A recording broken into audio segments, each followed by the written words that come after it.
Oi, gente! Bem-vindos ao Viveração Podcast. Episódio especial: podcasts LGBTQIA+, e a luta por direitos. Os podcasts têm conquistado o coração dos brasileiros e não é por acaso.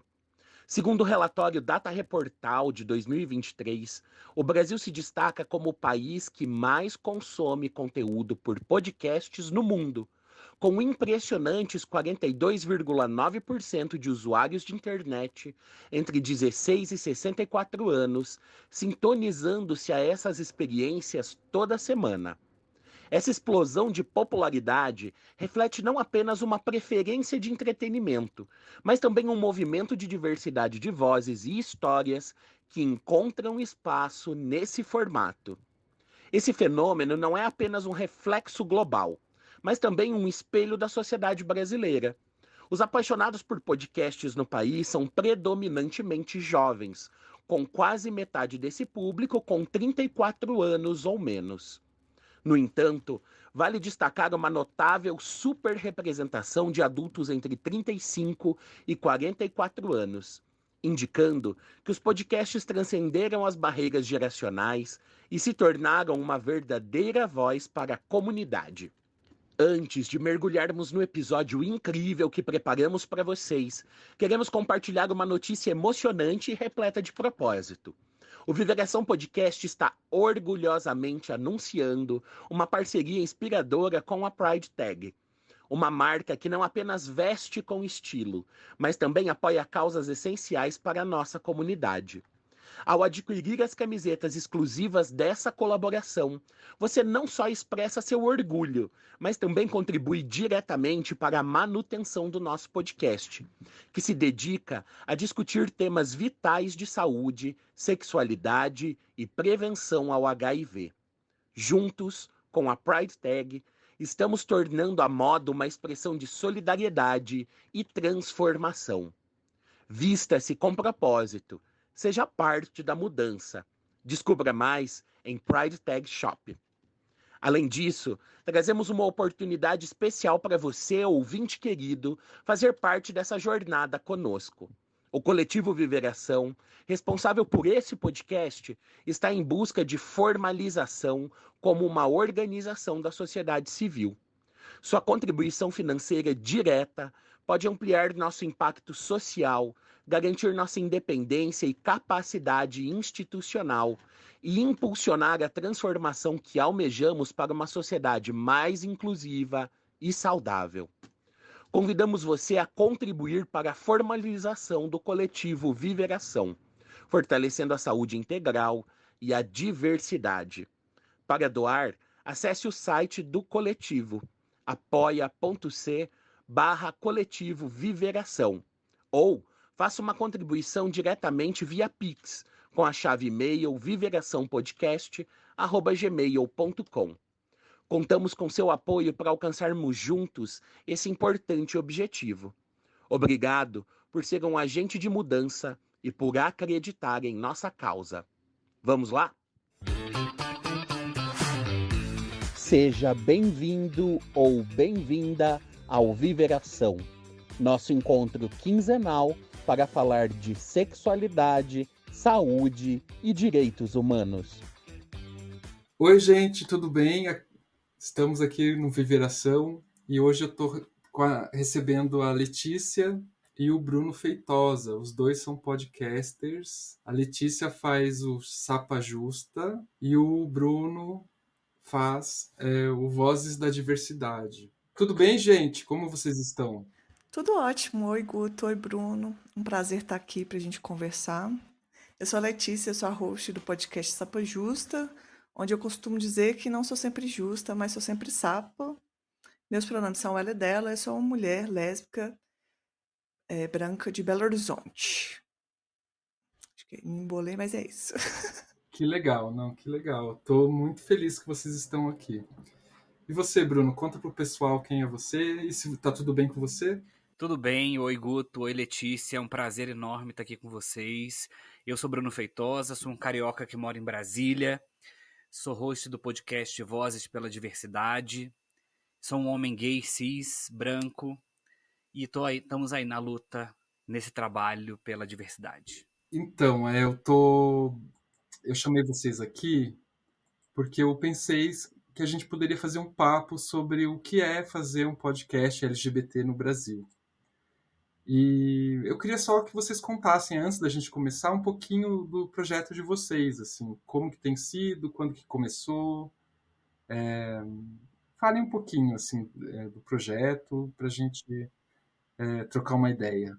É, bem, o Sapa Justa ele começou em 2020 ali, bem na pandemia, como alguns podcasts começaram.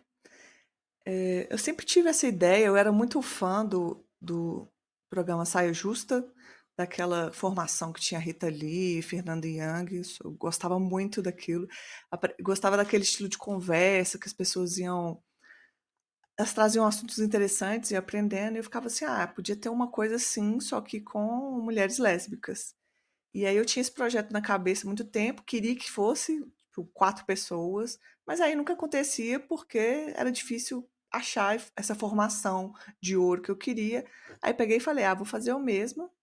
E isso transformou em ser um podcast que eu convido muitas pessoas. Então, eu pego um assunto para falar, convido as pessoas para conversar no Sapa Justa. Atualmente ele tem esse quadro que é de entrevista, então a gente fala um assunto, eu chamo as convidadas, dou uma pesquisada em quem poderia ser interessante para falar sobre isso. Tem um quadro também que eu faço solo, que eu falo um desabafo, umas coisas doidas da minha cabeça lá. E também tem um quadro que é o Reclame é Queer, que é uma coisa mais descontraída, que eu recebo reclamação do povo e fico comentando também. Então, o Sapa Justa, atualmente, ele está estruturado dessa forma.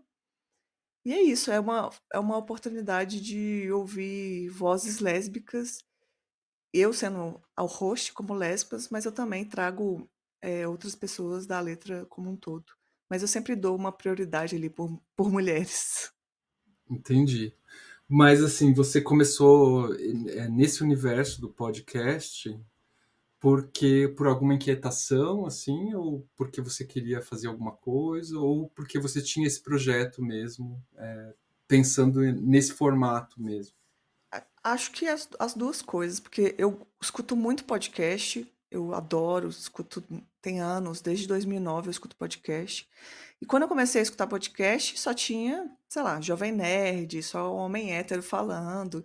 Então era um mercado, é um mercado ainda muito de vozes masculinas. E eu sentia falta, tinha alguns podcasts que eu gostava, que eram de lésbicas, e eles terminavam, eu ficava com essa carência de ouvir sobre assuntos específicos.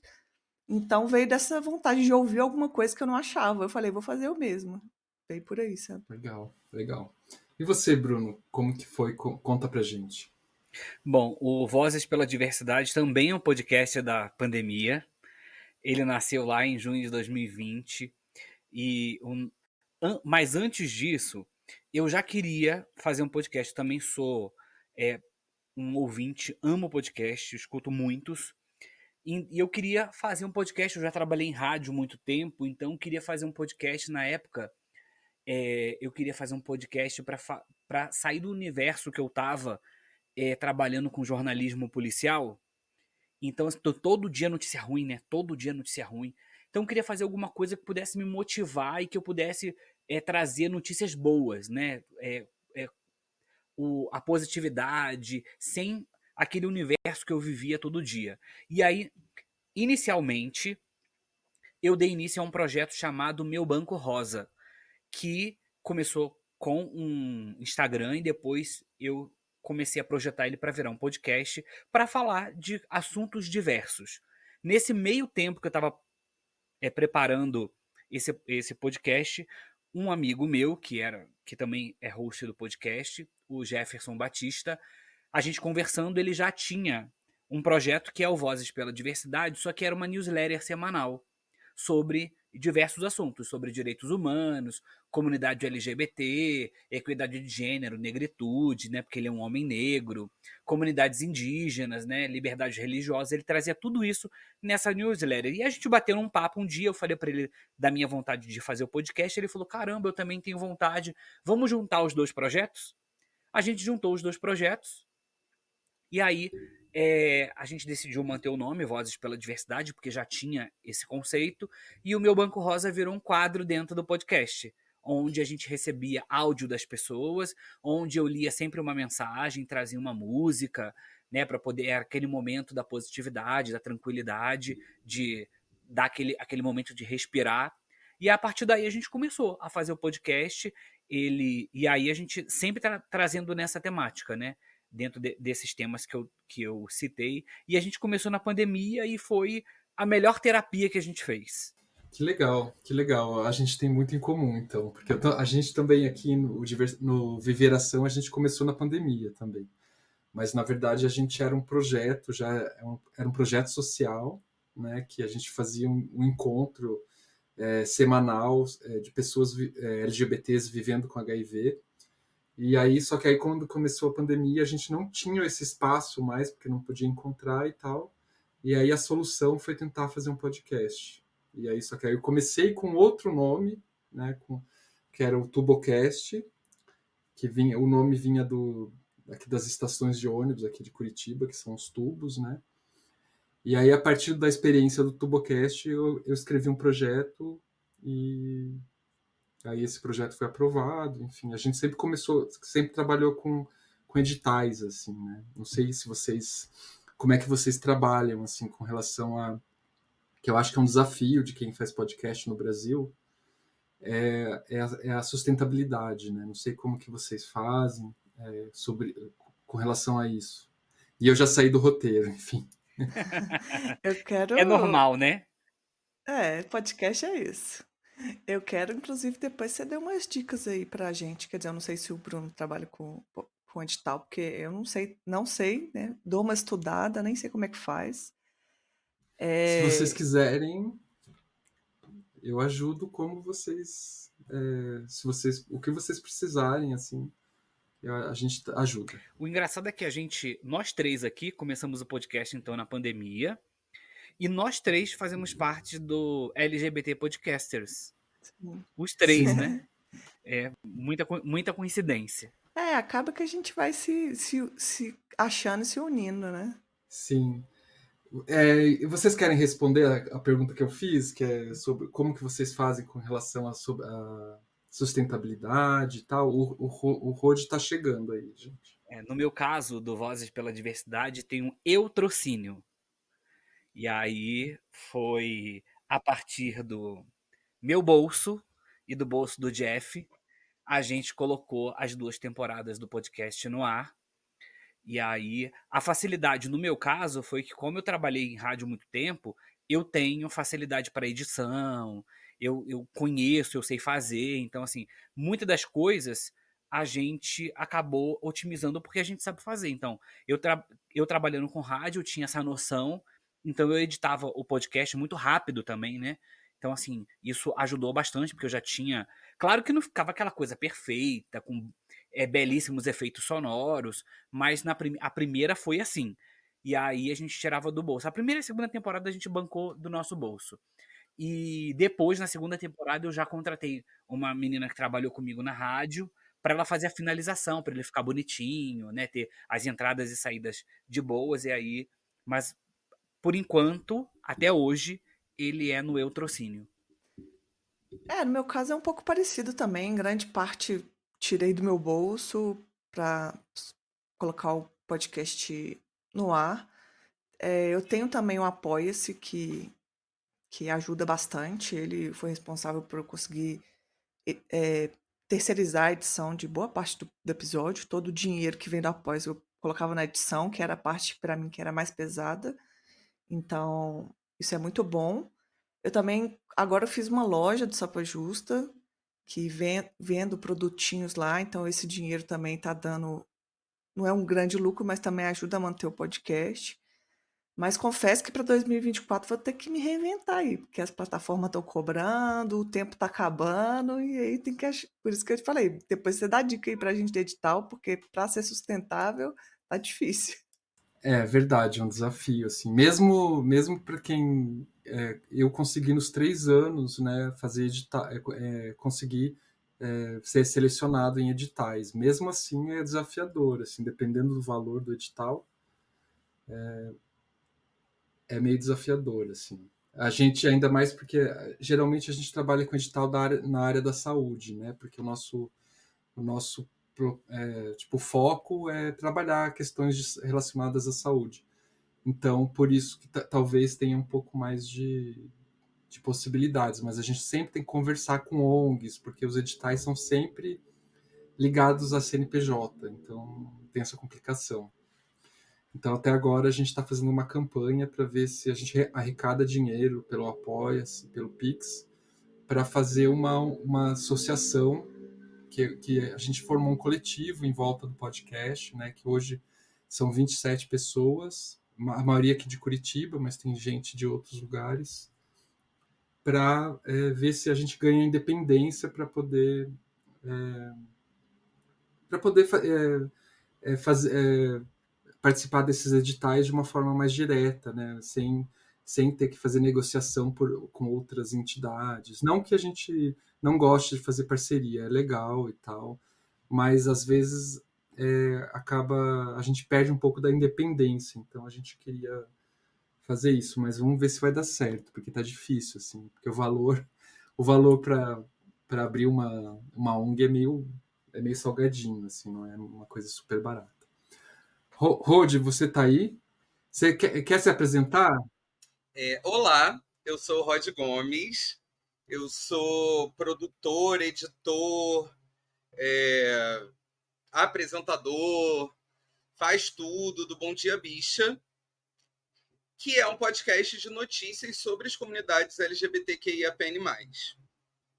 A ideia do nosso podcast é exatamente falar sobre as notícias, né, das comunidades numa toada de empoderar as comunidades com informação. A partir de comentários, das nossas vivências, a gente traz para as pessoas ouvintes o que elas precisam saber para conseguir se colocar frente à sociedade que tem sido cada vez mais complicada com as nossas comunidades, né? Então, eu sou meio que essa pessoa, morador de São Gonçalo, bissexual, gordo, branco, para quem ainda não me conhece. Legal, Rod. Ainda bem que você conseguiu chegar. A gente estava te esperando aqui. Estou bem feliz de estar com vocês aqui, tá? Então, a gente estava conversando, Rod, sobre o desafio da sustentabilidade, né, de projetos de podcasts LGBTs no Brasil. Porque não sei se os ouvintes sabem, a gente não é remunerado pelas plataformas, né? A maioria delas, pelo menos. Então, é um desafio para a gente. Eu ia comentar uma coisa com vocês, só que a gente estava falando sobre isso. Na semana passada, eu entrevistei um sociólogo da USP sobre questões sobre 1º de dezembro, que é o Dia Internacional de Luta contra a AIDS, e ele fez uma crítica muito interessante sobre os editais, né? Que é essa exigência de ter um CNPJ para você participar de edital é uma coisa anacrônica, segundo ele, assim, porque hoje em dia as formas de de organização do movimento social ou das pessoas no geral envolve uma coisa muito mais horizontal, né? A gente, por exemplo, aqui a gente é um coletivo, né? Não tem hierarquia, por exemplo.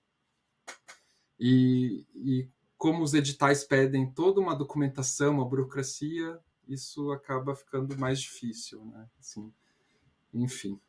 E acaba impedindo muita gente também que produz conteúdo, que produz material, muitas vezes muito qualificado, de conseguir fomento, né? E de, como a gente estava falando antes, tornar o projeto cada vez mais sustentável. Isso a gente aqui nesses 4 projetos diferentes e que conversam demais, a gente fica tudo muito nítido para a gente e a gente também se questiona, pô, quanto mais condição de vulnerabilidade, quanto mais situação de vulnerabilidade, quanto mais opressão a sociedade impõe sobre esses corpos que produzem conhecimento, é menor a quantidade ou a possibilidade dessas pessoas conseguirem colocar qualquer projeto, seja podcast, seja um projeto artístico, qualquer projeto em si no ar, né? E aí isso é uma perda muito grande para as nossas comunidades, porque exatamente a gente perde quem poderia estar fomentando mais gente, fomentando mais arte, mais falas, mais produções até mesmo artísticas, né? Tipo, música, teatro, performance, esculturas, enfim. Eu acho que é muito complicado a gente viver nesse limbo de internet atual, onde muita coisa ainda não é regulamentada e as coisas que existem ainda, as poucas coisas que existem, na verdade, né, elas são baseadas em modelos muito burocráticos e muito ultrapassados, não andaram junto com as tecnologias e junto com as novas formas de mídia e de produção de maneira geral. Exato, exato. Não sei se vocês querem comentar, pessoal. Em 2022, eu tive que.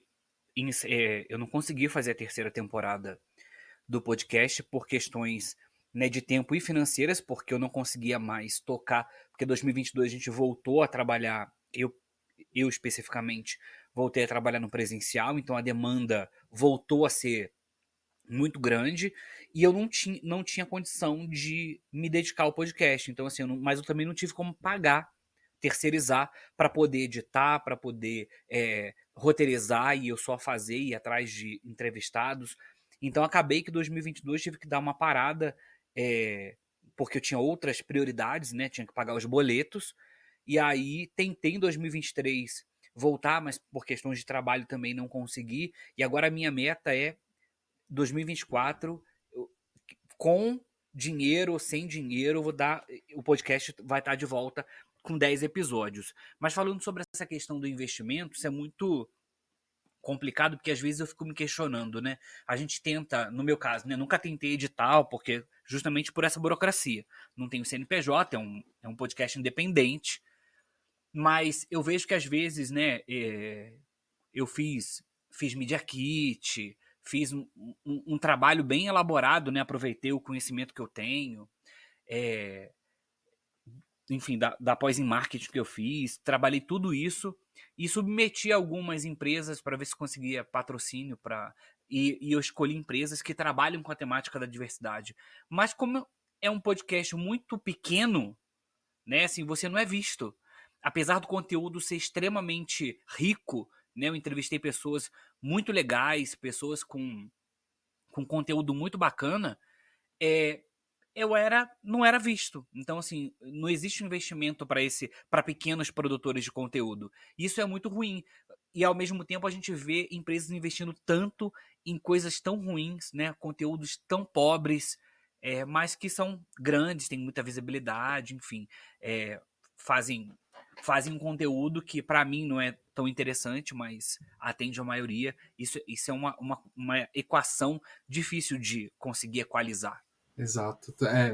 Concordo 100% com você, Bruno. Inclusive, a gente tentou aqui no Viveração empresas e a gente nunca conseguiu também, porque eu acho que muitas vezes as empresas veem números, né? Elas veem números, digamos, análise sempre por quantidade, não por qualidade, ou não por temática, né? Não percebem, por exemplo, a importância, por exemplo, de se falar, por exemplo, sobre HIV, né?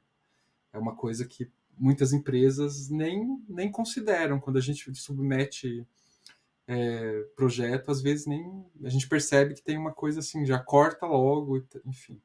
Não sei se a Letícia quer comentar alguma coisa. Eu acho que acrescentando um pouco que os dois falaram, um ponto do Rod, que eu acho que é muito interessante, mas fazendo um recorte para o podcast, digamos que talvez seja uma das mídias, é uma mídia cara de se produzir, mas ainda é mais barata do que ser um youtuber, por exemplo. Mas mesmo assim, a gente aqui, ninguém é cheio do dinheiro, cheio da grana.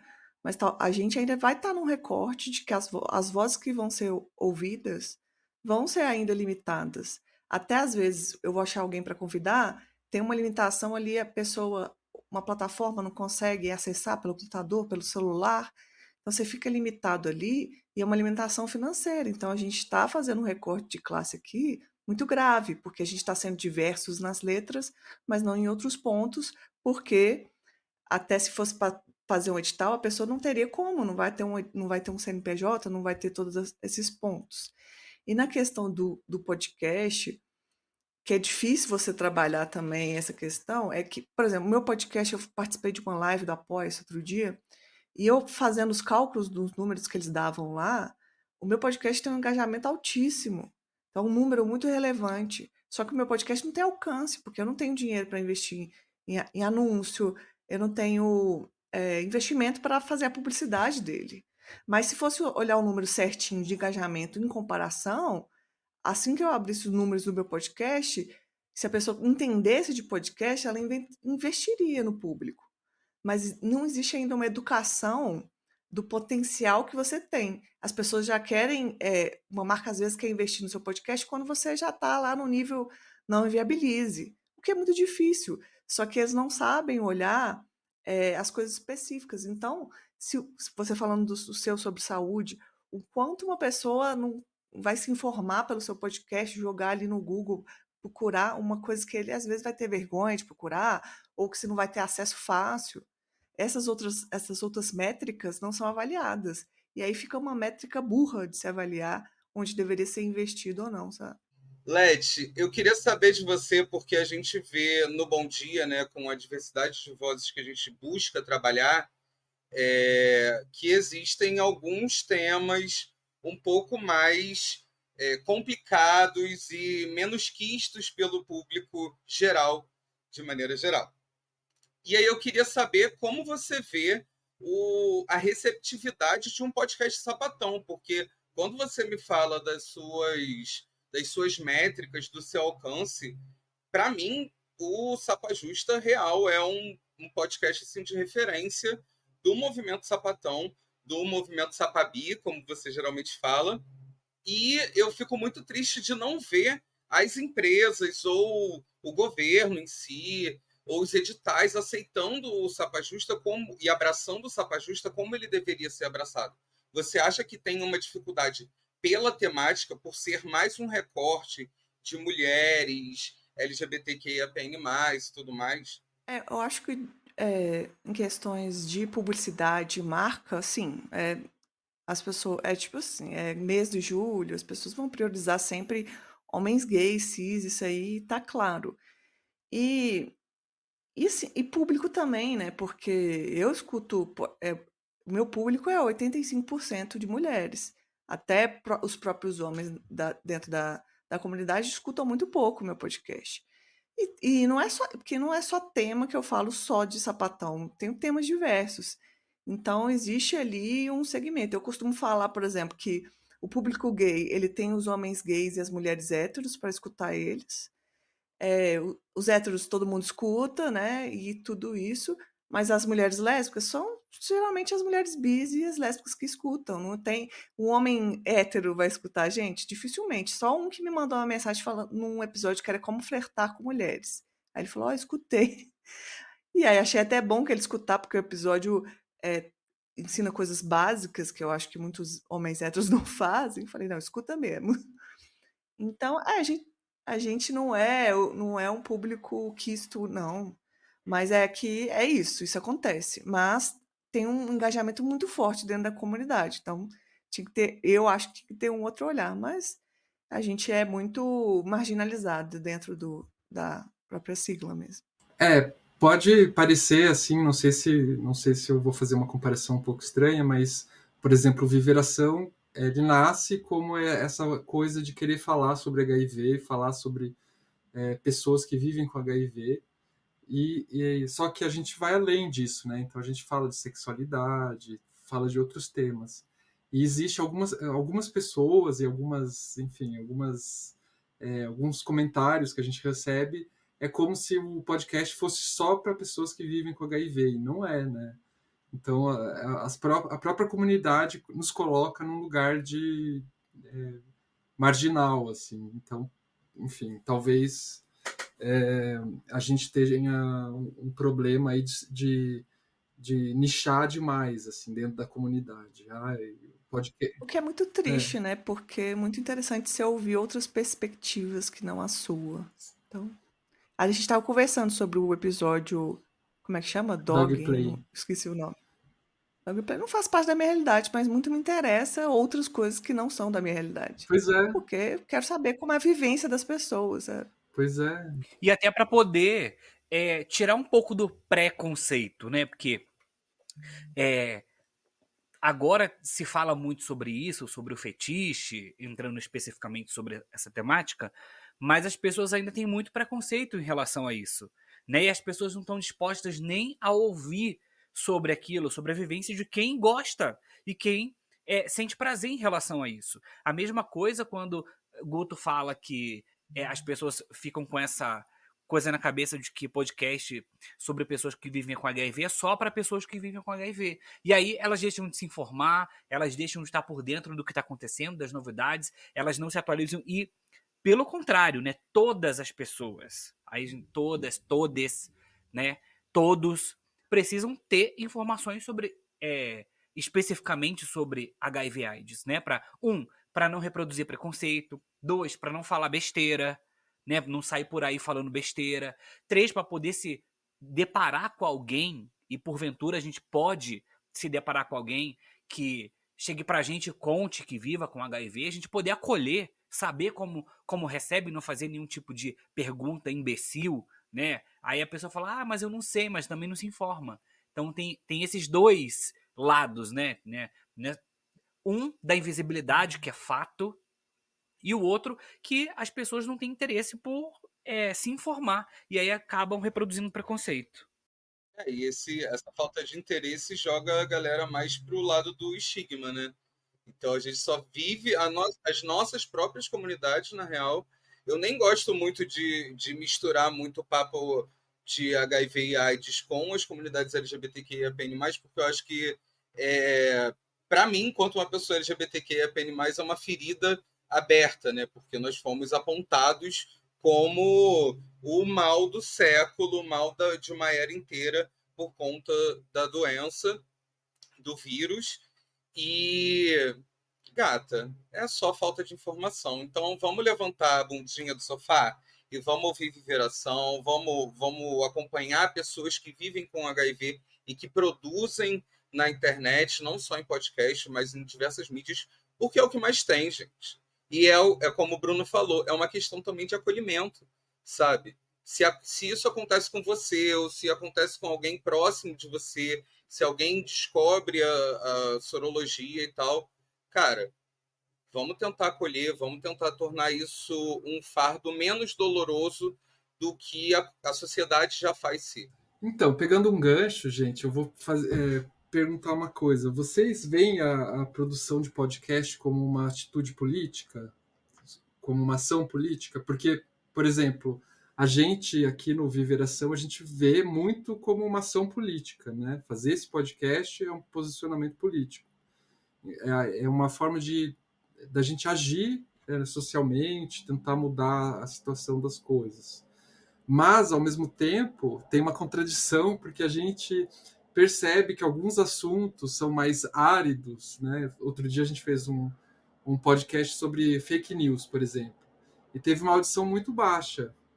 E aí depois a gente faz um podcast sobre fetiche, que nem o que saiu essa semana passada. E aí a audiência já é altíssima. Não que o fetiche não seja político, é político também. Mas tem essas contradições, assim. Não sei se vocês percebem isso, como que vocês veem? Ou vocês veem podcast só como uma forma de entretenimento mesmo? Eu vejo muito como política. Mas eu acho que, mas assim, e todos os episódios, não só os que eu também faço essa mescla, algumas coisas mais sérias, outras não, mas eu acho que a gente contar a nossa vivência, escutar a vivência de outras pessoas já é político. Então a gente tá podendo, assim, se você vai ver a história, a gente não podia falar sobre a nossa vivência, sobre gostar de alguém, sobre ir num bar. Então, se a gente está fazendo isso hoje, é político e vai continuar sendo político. O meu público eu acho que é um pouco diferente, porque os que eu faço político, eles têm um número alto. Acho que essa não gosta de ficar se politizando aí.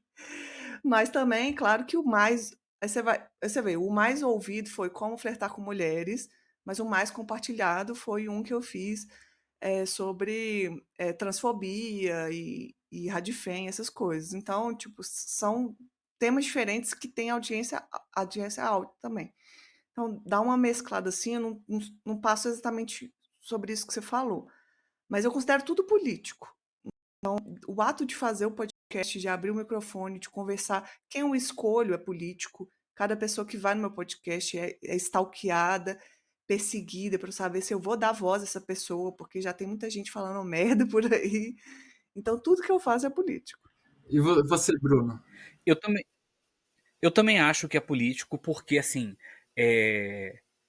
o meu podcast nasce desse momento da gente dar voz para quem não tem voz, né? A gente começou a conversar sobre comunidades indígenas, equidade de gênero, com algumas pessoas que normalmente a gente não escuta essas pessoas, né? Normalmente essas pessoas não têm voz. Então, assim, eu lembro que o nosso primeiro episódio foi um episódio que foi um teste, mas acabou rendendo bastante, que foi um episódio sobre tornar-se negro e gay, que a gente gravou com o Murilo do Muro Pequeno. Até hoje, esse é o episódio mais ouvido, né? É o nosso podcast, o nosso episódio que vira e mexe, alguém encontra. E o Murilo é muito bom, né? Assim, então, assim, ele traz essa temática, né, de tornar-se negro e gay com uma perspectiva muito bacana. Então, a gente tem essa possibilidade de ser político. E aí, a gente, como a Letícia falou, a gente também tratava diversos assuntos. A gente, ora fazia mais um ativismo ali mais forte, mais uma coisa mais política, mas também a gente trazia um entretenimento, a gente mesclava, né? E algumas coisas a gente via que não dava muito certo, mas, por exemplo, a gente fez um episódio sobre carnaval que a gente achou que ia falar só um monte de bobeira, de histórias de carnaval. A gente entrevistou o Milton Cunha. E aí o cara deu uma aula de história sobre carnaval. O cara é doutor em antropologia. E o cara trouxe um contexto. O podcast ficou tão bom que ele ficou. A gente não conseguia parar. Então, assim, as pessoas foram ouvir achando que iam encontrar um monte de bobeira, de falação, de carnaval, de história, e encontrou o cara contando, né, trazendo um histórico, falando sobre a questão da negritude, de como começou a questão do carnaval nos morros, e trazendo um resgate histórico muito bacana. Então a gente consegue e é político, né? A gente está trazendo aí talvez uma história que pouca gente conhecia, né? Principalmente dessa nova geração. Então a gente trabalha com isso, trazendo essa questão sempre política, né? A gente falou sobre, eu lembro que nas Olimpíadas a gente entrevistou a Mia Lopes para falar sobre a diversidade no esporte, né? Pouquíssimos atletas se revelando LGBTs ainda.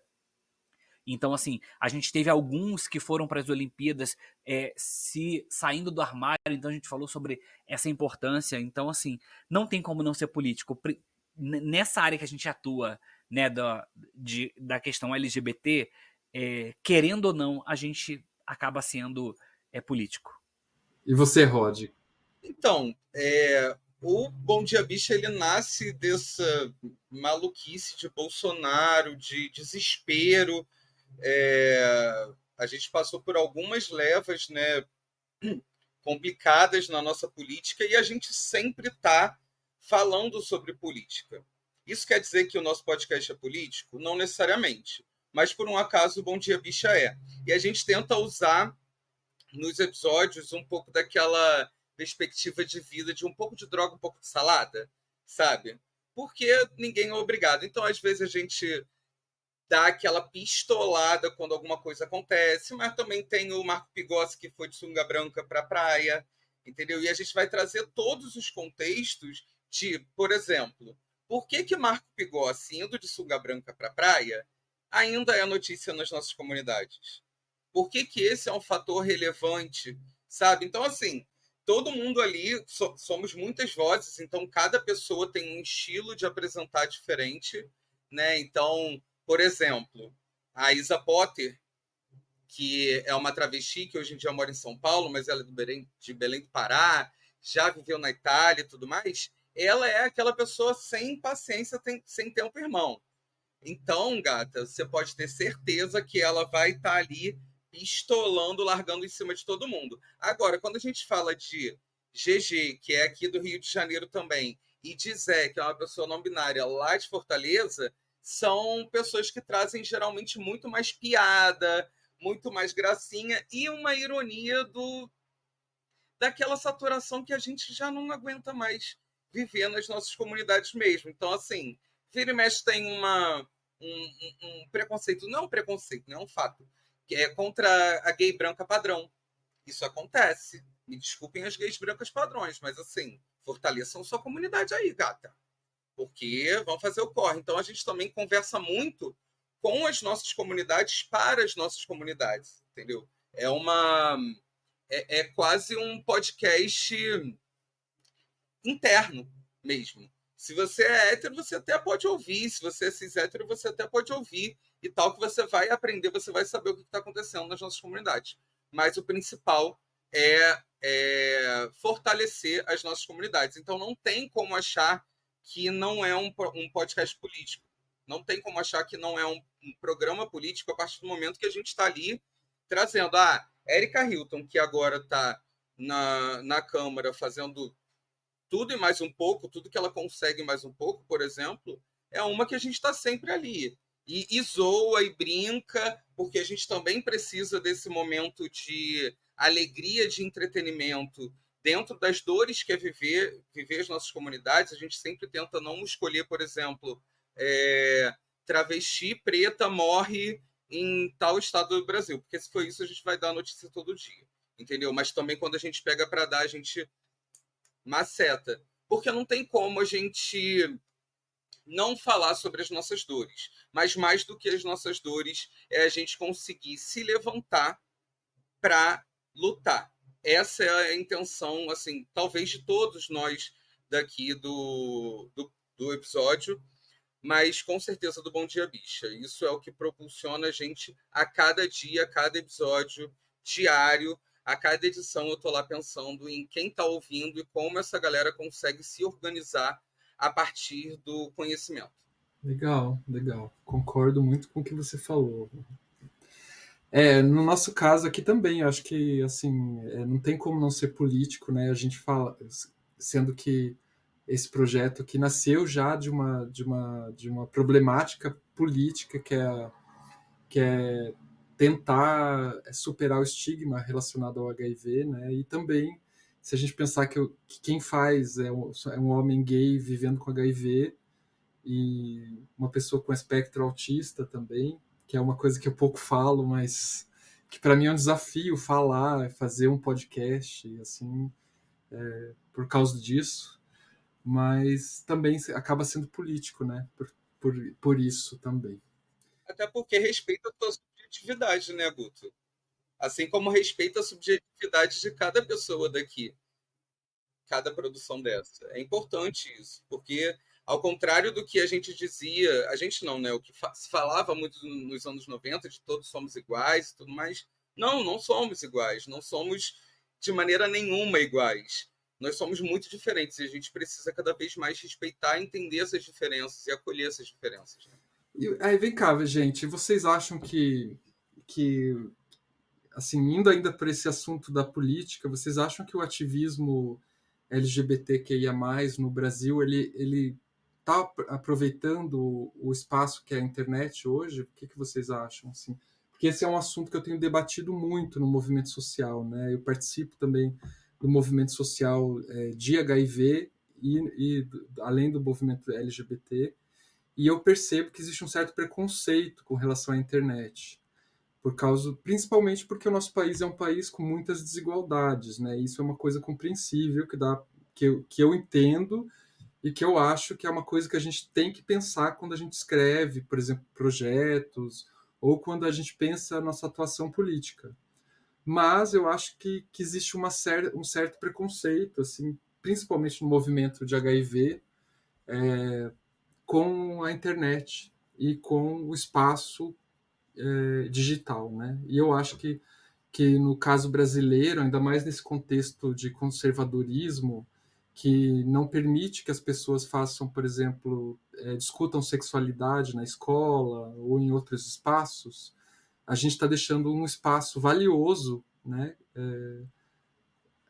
Só para a direita, para a extrema direita, né? Então A minha opinião é essa, assim, né? Então eu queria saber um pouquinho da opinião de vocês. Se vocês acham que a gente está aproveitando de forma adequada a internet ou não. Ou se também existem os desafios, né? Que a gente estava falando agora há pouco, que é como viabilizar um projeto de mídia, né? Que um projeto digital tem que ter, não é uma coisa que se faz. Às vezes o pessoal acha que é só escrever nas redes sociais que você já está fazendo um projeto de mídia, você já está fazendo política na internet. Não é bem assim, né? A gente sabe que todos nós aqui sabemos que, que é preciso ter energia, é preciso ter trabalho e também precisa de dinheiro, né, para fazer as coisas. O que vocês acham?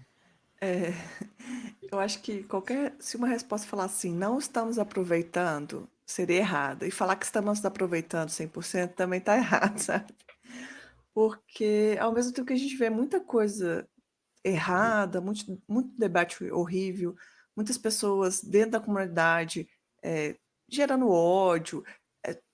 Tem gente que fala merda, o povo só dá atenção para quem fala merda, porque é assim que o algoritmo da internet funciona hoje, e isso está sendo usado muito dentro da comunidade, está gerando muito ódio. Às vezes eu olho para a internet assim, fico completamente desesperada, porque assim, em vez da gente gerar informação, está gerando muita coisa absurda, gerando coisas muito negativas, então acho que beirando certas tragédias, mas também é inegável que tem muita informação, coisas que a gente não discutia antes.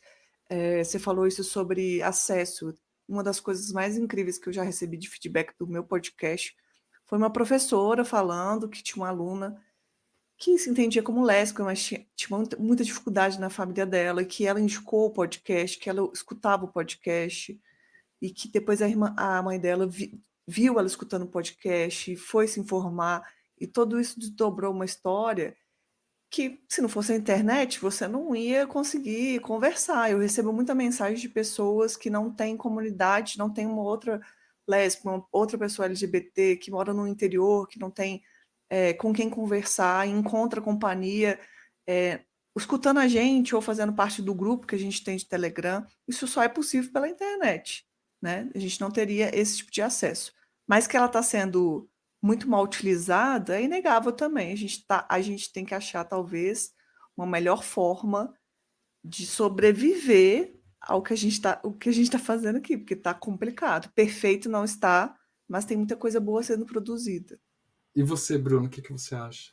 Eu também sigo um pouco nessa linha que a Letícia falou, mas a internet às vezes me incomoda no fato de que o algoritmo, principalmente produtores de conteúdo LGBT, QIAPN+, posso até ser cancelado agora no que eu vou falar, mas nem sou famoso para ser cancelado, né? Então tá tudo bem.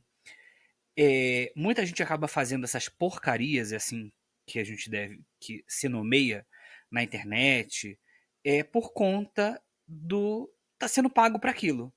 E isso é muito ruim, porque isso traz justamente isso que a Letícia falou. Traz ódio, traz desunião da comunidade, traz uma competição, às vezes, desnecessária, e coloca, às vezes, a ocasião, ou aquele conteúdo, ou aquela oportunidade, né, a internet, para ver só aquilo que é ruim, aquilo que não tem valor nenhum.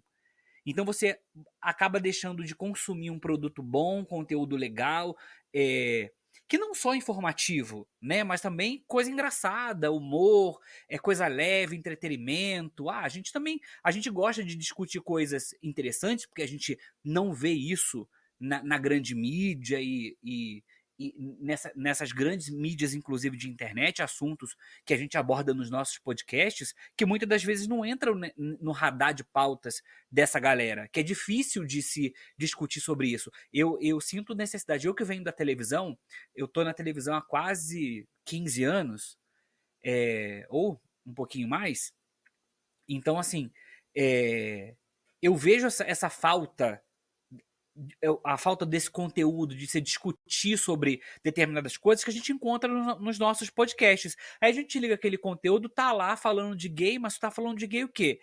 O gay, o ator lá que tava de sunga branca na praia, o outro que beijou não sei quem, que traiu não sei quem. E a gente deixa de consumir conteúdo muito bom, talvez que tá lá, tá aqui no Viveração, tá no Bom Dia Bicha, tá no Vozes pela Diversidade, tá no Sapa Justa, tá em outros podcasts, né? Tá no IAI Gay, né?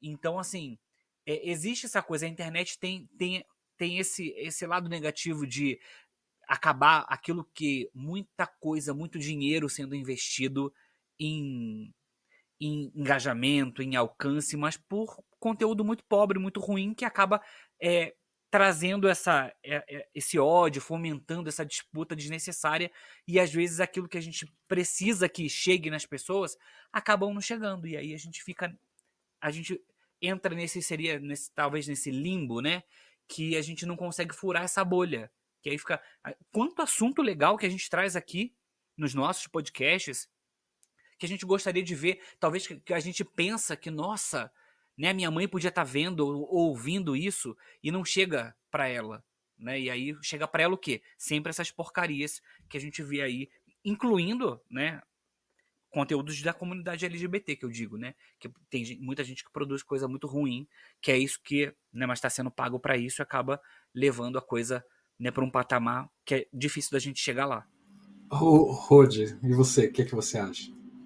Cara, eu acho que os últimos anos foram muito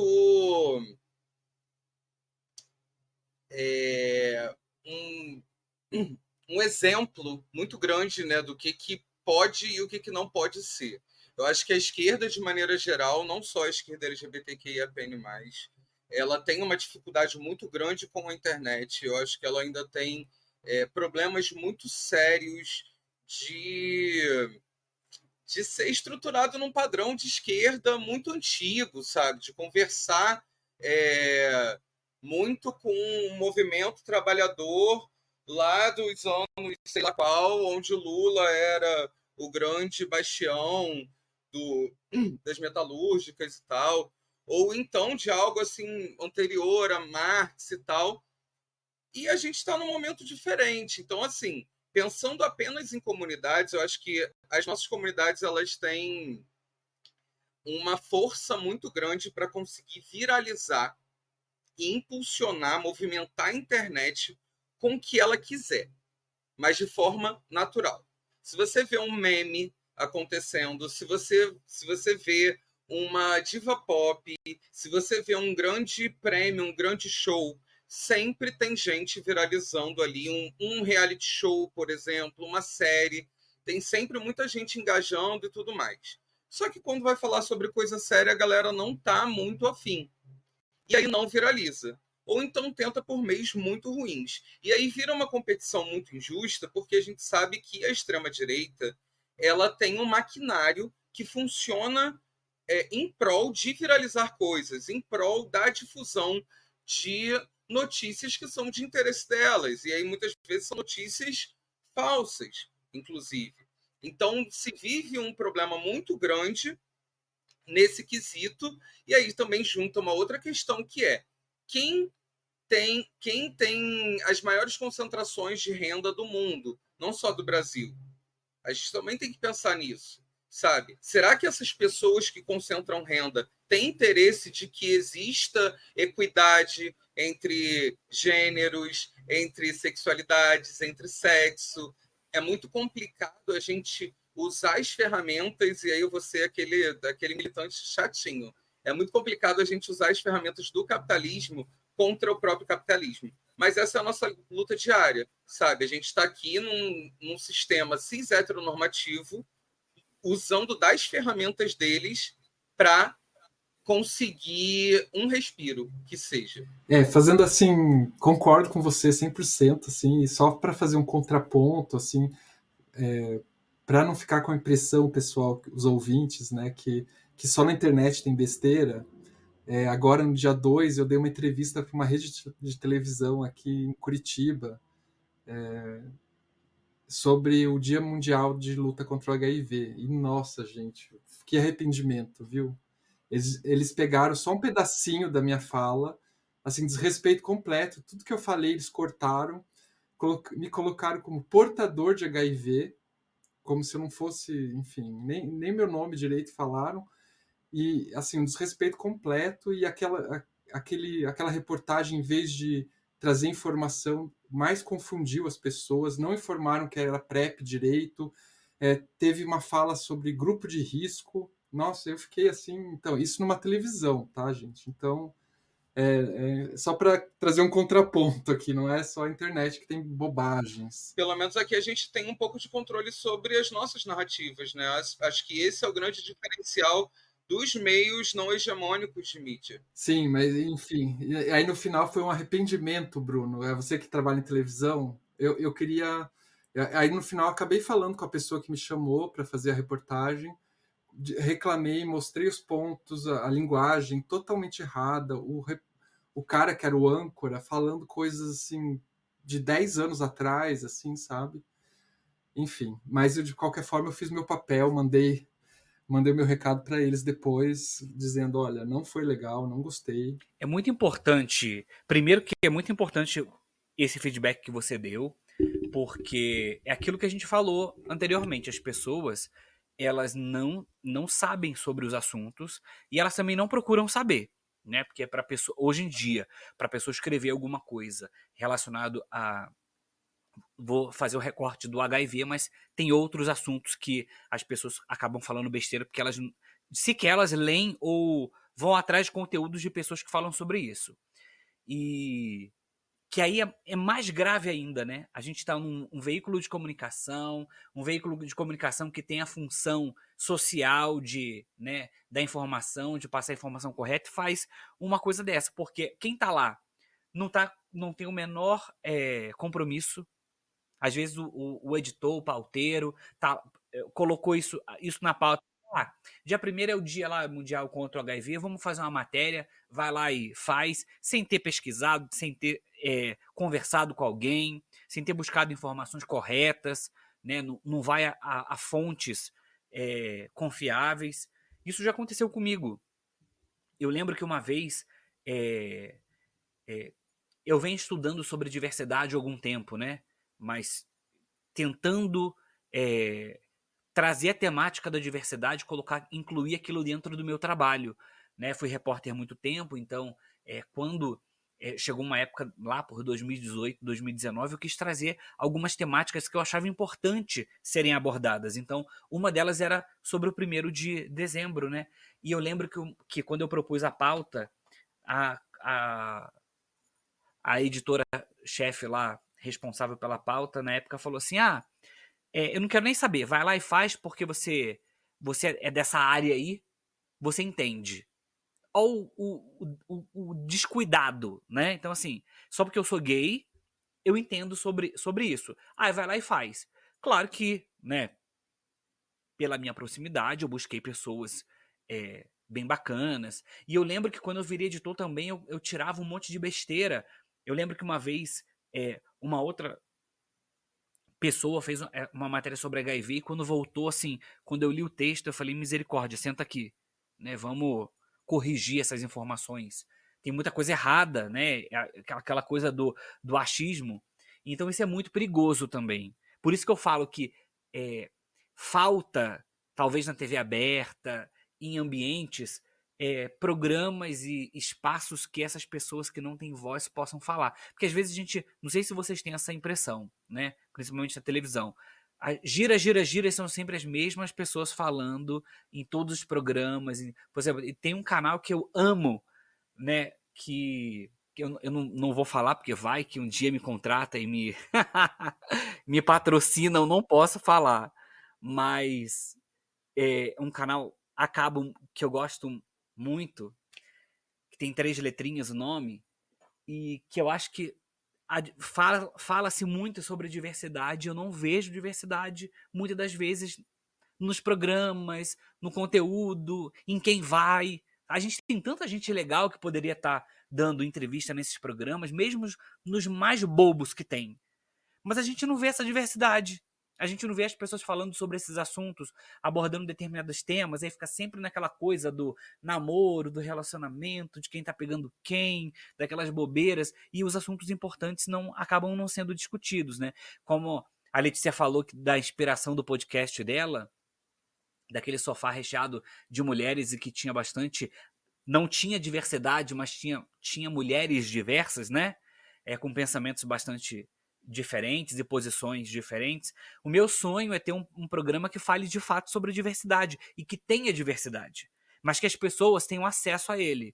Que a gente possa falar, que tenha lá a pessoa cis, branca, que tenha a pessoa negra, que tenha a pessoa gorda, que tenha a pessoa trans, que tenha todo tipo de diversidade, que as pessoas possam falar sobre essas vivências, coisa que eu sinto muita falta. A televisão ainda hoje tem muita gente que não se tá lá, mas não se interessa, não se informa, não tá nem aí, tá lá para cumprir aquela pauta e pouco se importa com a informação. Tô lá, pouco se importa com a importação. Como é que hoje em dia as pessoas vão falar sobre PrEP e elas falam errado ainda? Se tem fontes que, né, conversa com a pessoa. Por que não conversou com você? Como é que a pessoa coloca hoje em dia portador de HIV, sendo que, sabe, quem porta algo e a gente sabe que não tá errado, né? Falta letramento aí. E não só na questão do HIV, na questão racial, na questão LGBT, enfim, a televisão tá muito ruim nessa questão. Avançou muito, mas ainda falta muita coisa ainda. E aí fica o recado, se alguém estiver me ouvindo aí, sou especialista em diversidade e inclusão, podem me contratar. Adorei, adorei. Recomendo também. E perfeito. Aí hoje eu tô reclamando pra caramba, gente. Eu reclamei de várias coisas aqui. Eu reclamei, eu entrei já reclamando e continuei reclamando. Mas gente, a pergunta é, as comunidades LGBTs têm algum dia de paz? Não tem. Não. Então a gente reclama. É isso, gente. Ué, bobeira. É para isso que a gente está aqui. Veja, só aproveitando o gancho ali que o Bruno estava falando da questão da televisão, eu vejo muito acontecendo momentos. Então, que não sei quem saiu do armário. Vai ser o foco em não sei quem, se essa pessoa quiser falar. Agora, por exemplo, o foco é Kelvin Ramiro, que eu não sei por que cacetes não rolou beijo, o negócio está sendo enrolado eternamente e a gente vê, eu acho que nessa questão dessa novela, principalmente nas últimas novelas, na real, a gente vê de fato a força da briga que os movimentos LGBTQIAPN+, e a esquerda contra a direita, porque é um cabo de guerra, onde se vai e volta, vai e volta. A gente não consegue dar um passo adiante. E talvez por isso que o discurso de televisão sobre diversidade e tudo mais, ele realmente não consegue dar outros passos. Eu venho do movimento anterior ao movimento LGBT, mesmo eu sendo uma pessoa LGBT antes, que é o movimento gordo. E assim, eu não tenho mais saúde mental para falar sobre o movimento gordo. A gente continua. Eu comecei em 2019 com um podcast sobre o movimento gordo, Imensa. Ele ainda existe, é um repositório. Quem quiser ouvir, ouça. Mas, assim, eu não consigo dar um passo à frente porque o bagulho que eu estava discutindo lá na primeira temporada ainda está sendo pauta. Então, assim, cara, a gente não tem uma legislação. Muito mal a gente tem uma legislação sobre gordofobia, entendeu? E aí a gente, trazendo para a perspectiva LGBTQIAPN+, a gente está vendo o casamento homoafetivo tentando ser derrubado. Então, assim, é muito complicado, é muito doloroso, e é por isso que a galera tem que, primeiro, fazer festa. A parada não é lugar de fazer festa? É sim. A nossa festa foi através da festa que a gente conseguiu todos os nossos lugares, tá ligado? Foi através da festa que a gente conseguiu se identificar entre a gente. Seja uma festinha na parada, aquela festa cheia de glitter ou tudo mais, ou então na festinha do sítiozinho sapatão das lésbicas, não tem caô nenhum. Então, através da festa, através das manifestações artísticas, da música, a gente se une sim, através da piada a gente se une sim, e através essa união provoca luta. Então, assim, vamos continuar zoando, brincando, curtindo, rindo, estolando, sim, mas rindo, sempre. Gente, eu queria agradecer vocês de novo. Eu gostei muito de conversar com vocês. Acho que a gente podia conversar mais, inclusive, assim, fazer disso uma coisa mais constante. Mas a gente já já tem mais de 1 hora de gravação aqui, então eu queria ir encerrando. Eu queria abrir o microfone para vocês falarem o que vocês quiserem, se vocês quiserem falar de redes sociais ou indicar alguma coisa, indicar um livro, indicar um filme, o que vocês quiserem falar. Agora o microfone está aberto para os três, passar algum recado também. Fiquem à vontade. Quem começa? Eu vou começar. Eu vou indicar o meu podcast, todas as redes sociais é @sapajusta, escutem o Sapa Justa. Mas também quero indicar um centro de convivência LGBT aqui de Belo Horizonte, que é muito foda e que tem pouca visibilidade, poucas redes sociais e é gerido em sua maioria por pessoas trans, que chama a Casulo com K. Então, quem estiver escutando, puder seguir lá, fazer parte da caixinha, eles recebem doação, é um projeto muito importante e que está localizado num bairro que muitas vezes não chega aqui em Belo Horizonte, geralmente fica as coisas mais centrais aqui. Então, acho que é uma boa coisa para a gente indicar também, a Casulo. Eu vou indicar o meu podcast também, que é o @newsvpd, Vozes pela Diversidade, só procurar lá. Tem 2 temporadinhas guardadinhas lá e vem a terceira por aí. Quem quiser acessar nossas redes, @newsvpd. E também quero fazer 2 indicações. Uma sobre um livro que eu tô lendo, que é o Pacto Narcísico da Branquitude, da Cida Bento. É um livro assim importantíssimo para a gente entender a questão do racismo, né? Que está muito em voga, não era muito tema aqui, mas eu lembrei desse livro, a gente falando da falta de diversidade. Eu acho muito importante as pessoas lerem, principalmente as pessoas brancas, lerem esse livro para poder entender, para não falar besteira, né? Para não ficar por aí reproduzindo, né, asneiras, nenhum tipo de merda, para ser mais específico. E também, como a temática do podcast é sobre a questão do HIV, eu quero indicar para quem quiser conhecer aqui em Brasília, é a Vida Positiva, não sei se Guto conhece, Vida Positiva da Vic Tavares, que aí há quase 20 anos atua, né, na defesa das pessoas que vivem e convivem com HIV/AIDS. A Vic Tavares é uma vovó, né, e ela faz uma farofinha para poder colaborar com a ONG, né? Então, uma farofinha aqui em Brasília é muito conhecida, e elas têm um trabalho muito bacana, muito lindo, que ela dá apoio para as pessoas que vivem e convivem com HIV/AIDS, né? Tem o espaço da ONG, mas ela também, né, distribui os lanchinhos para quem vai lá fazer a testagem. Então, assim, é muito importante aqui para quem está em Brasília e assim, né, e no Brasil todo, procurem os centros de testagem, né? Aqui em Brasília, né, funciona super bem, na área central, então assim, é muito importante fazer esse alerta, né? Tive lá recentemente e achei a estrutura foi toda reformada, então assim, é muito bacana, então é muito importante que a gente esteja nesses momentos, faça a nossa testagem e procurem lá, @Vida Positiva DF. Acompanhei o trabalho da Vic Tavares aqui em Brasília, que é um trabalho bem bacana com pessoas que vivem e convivem com HIV/AIDS. Um beijo para você, Vic, que eu tenho certeza, eu vou mandar esse podcast para ela e ela vai ouvir, então fica aí o meu beijo. Então, vocês podem acompanhar o Bom Dia Bicha em todas as redes sociais pelo Bom Dia Bicha, com X, tudo junto. Em todas as plataformas de streaming também, a gente já está no YouTube, que agora também está aceitando podcast. Agora, em dezembro, o Bom Dia vai entrar num hiatozinho, porque a gente, né, podcast diário é complicado para Dedéu, então a gente vai tomar um negócio, a gente vai comer uma rabanada, balançar a bunda, pular carnaval e em março a gente volta. E vocês podem ter certeza que com um time de pessoas apresentadoras maravilhosas e te acompanhando sempre nessa luta diária que é ser uma pessoa LGBTQIA+, pironha, bissexual, LGBT, diversidade de gênero, GLS, todas aquelas coisas que a gente gosta bastante. Além disso, eu também queria fazer indicação de pessoas vivendo com HIV e que produzem conteúdo nas redes sociais, que é a Lua Manzano e a Isa Potter, que são duas das nossas apresentadoras do Bom Dia Bicha.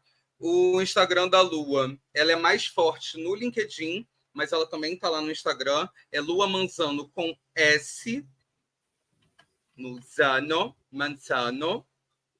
E o da Isa é Isabelle Potter. Isabelle com 2 L's e Potter com 2 T's. São duas travestis incríveis e que falam super sobre a vivência delas com HIV, de um local tanto de acolhimento quanto de vivência mesmo. E aí as duas trabalham muito tanto com a beleza, porque a Isa, por exemplo, é modelo, a Lua trabalha muito com empresas e tudo mais, então vale muito a pena dar uma olhada, porque vira e mexe elas estão produzindo conteúdo nas redes em relação a isso. Inclusive, a Isa tem o HI Vlog, que é um momento para você, pessoa que tá desqualificada no conhecimento, ir lá e fazer uma perguntinha para ela, que ela vai e responde. Vale super a pena. Legal, Rod. Eu não conhecia, vou já stalkear aqui depois que a gente acabar de gravar. Quem sabe elas vêm aqui falar comigo também. Ia ser bem legal, se elas puderem. Gente, muito obrigado. Eu queria pedir para os ouvintes seguirem o pessoal, seguirem o Bruno, a Letícia e o Rod, e acompanhar os projetos deles, que são projetos incríveis. Por isso que eles estão aqui, porque eu acompanho e gosto muito deles. E, bom, agradecer vocês de novo e esperar conversar de novo com vocês em outras oportunidades. Posso dar mais tá bom? uma diquinha, Guto? Pode, claro.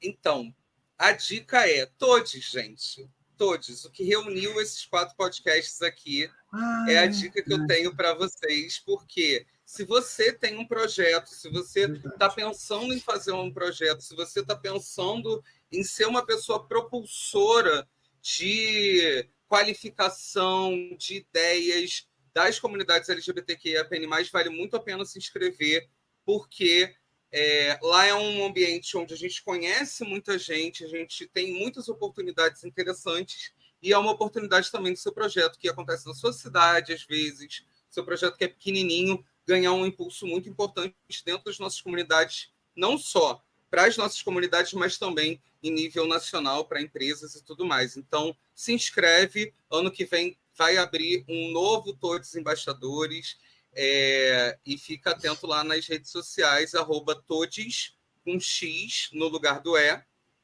que vira e mexe está rolando umas oportunidades massa, além de vários projetos incríveis de retificação, de questões de raça, por exemplo. São sempre uma galera muito foda fazendo trabalho pra gente. Sem contar o network, né, que a gente faz, conhecer tanta gente bacana com tanto projeto maravilhoso que eu vi nessa turma que a gente participou aí, vale muito a pena. E aí quando você falou de todos, eu lembrei, né, só um curtíssimo recorte que a Câmara dos Deputados hoje, se eu não me engano, né, para a gente marcar a data, não sei se foi ontem 6 ou hoje 7/12,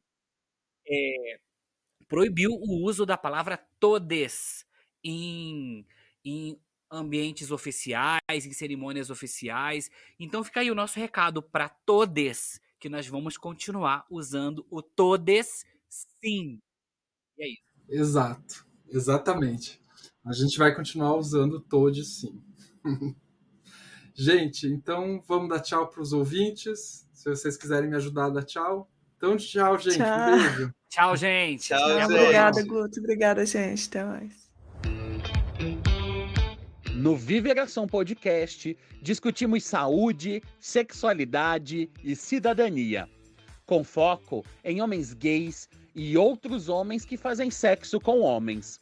Nosso objetivo é promover informações corretas e baseadas na ciência.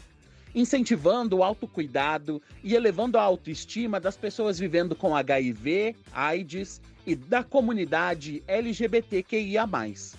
Agradecemos a todos os ouvintes por se juntarem a nós nessa jornada de inclusão e respeito. Conecte-se conosco em nossas redes sociais para falar com a equipe, tirar dúvidas e fazer sugestões, e construir com a gente um mundo mais igualitário e saudável. O Viveração Podcast é um projeto do Coletivo Viveração, em parceria com a RNP+ Curitiba e com o apoio do Fundo Positivo. Temos também uma campanha de financiamento coletivo para o Viveração Podcast. Precisamos do apoio de vocês para impulsionar nossas redes sociais e levar informações de qualidade para mais pessoas. Contribua no Apoia-se, apoia.c/viveração, sem tio e sem cedilha, ou por meio da chave Pix, viveraçãopodcast@gmail.com, também sem cedilha e sem tio. Juntos faremos a diferença. Obrigado por nos acompanhar e até o próximo episódio. Equipe de produção: Augusto Mena Barreto, jornalista, historiador, coordenador de projeto, apresentador do podcast e ativista. Breno Gonçalves, graduando em Ciências Biológicas e pesquisador em HIV/AIDS e direitos LGBTQIA+. Guilherme Mendes Muniz, especialista em edição de áudio e responsável pela produção técnica. Matheus Freitas, estudante de letras e locutor das vinhetas de abertura e encerramento. Breno Otávio Camargo, designer e fotógrafo.